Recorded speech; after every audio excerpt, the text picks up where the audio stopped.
এটা আমার নতুন ইউটিউব চ্যানেল।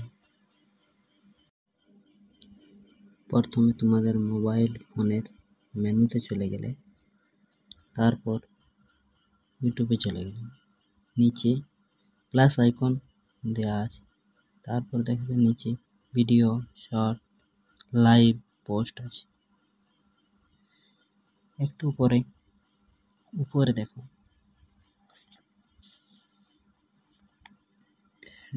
অ্যাড বটন আছে, চারকোনা।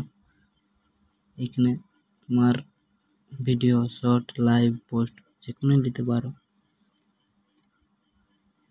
এখান থেকে প্রথমে যেটা তোমরা করবে, প্রথমে সং লাগাবে, তারপর টাইটেল দিবে, লোকেশন অ্যাড করবে। এখান থেকে পাবলিক করো না, তারপর চলে যাবে ইউটিউব স্টুডিওতে।